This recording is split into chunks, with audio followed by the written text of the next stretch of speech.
Okay, guys, so I want to teach you one of the most important things about art, and that is value. I cannot express enough to you how important this is. It is the cornerstone of creating a painting or a drawing of realism is nailing the values. So the ability to create realism or to paint something or draw something, it really comes down to understanding lights and darks, values.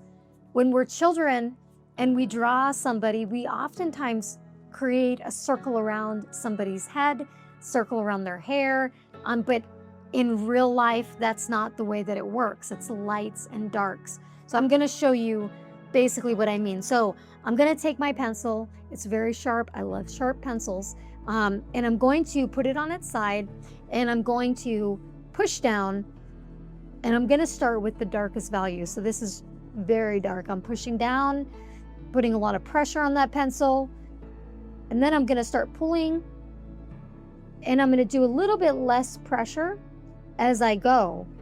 This is just a good spread of value. You can use a blender, or you can just look. When I was a kid and I would draw in class, I would just use my finger. So I'm gonna kind of just smudge that, and I'm gonna make that softer. So when you look at something, like even if you're looking at this paintbrush holder, you're seeing lights and darks. When I would teach kids how to paint, and the youngest kid was 3 years old, she did an amazing self-portrait. And it was so cute when she finally realized she's looking at her picture and I'm teaching her where to put the different values. She figured out where her teeth were, and she got the white paint and she put her little teeth. It was so cute. But this is just basics. This is like the 101 of art. Before you go and spend a ton of money on paintbrushes and a ton of money on paints and canvas, start with a sketch pad and some pencils. So what you have here, again, is you have a nice spread of values. Let's put this paintbrush here. And I'm going to, so here we have more shadows, and here you have more highlights. So you want to think in terms of shapes. You want to think in terms of shapes and value. So you can see that the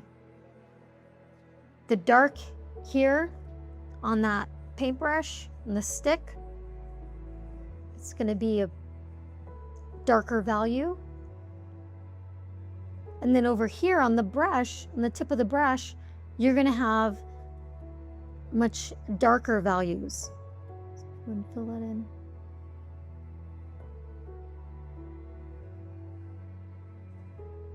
And notice I'm not doing an outline. I mean, I could do an outline, but I prefer to teach in raw shapes and values, because it's really going to create a healthier habit, that we're not trying to paint or draw a paintbrush. We're just trying to match and apply value. Okay, so I'm going to take my finger, and I'm only using my finger because I want to emphasize to you that you don't need $100 to become an artist.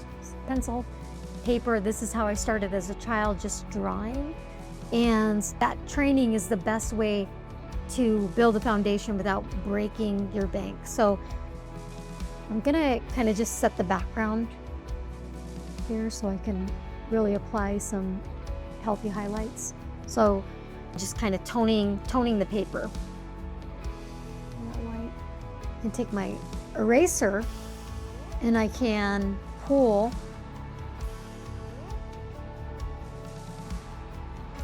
the highlights out.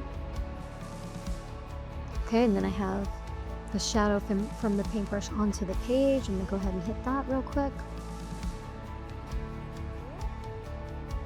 A little bit of light value here.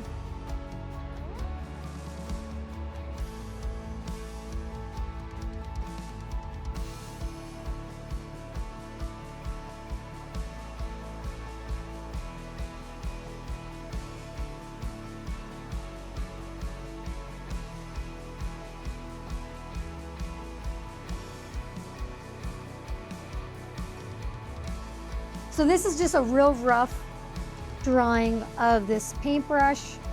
Of course, I can spend a lot more time on it and get it more detailed. But the basic principle here is lights and darks. It's not drawing and doing what we think a paintbrush looks like.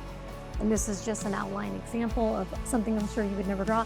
But basically identifying where the lights and darks are, and don't be afraid of not being perfect. Like I had to make several adjustments along the way and erase certain areas, and I had to go in and push more darks. But I think don't be afraid to make mistakes. Don't be afraid to make adjustments. Just lean in and have fun exploring and practicing how to apply different values. All of these values here can be found on this paintbrush. And if you take this tip and you practice every day, oh my goodness, you are going to be amazed at how quickly your art skill just improves. And remember, always affirm your work and call it good. And I hope that you enjoyed this small little tip, and I hope it serves you well. God bless.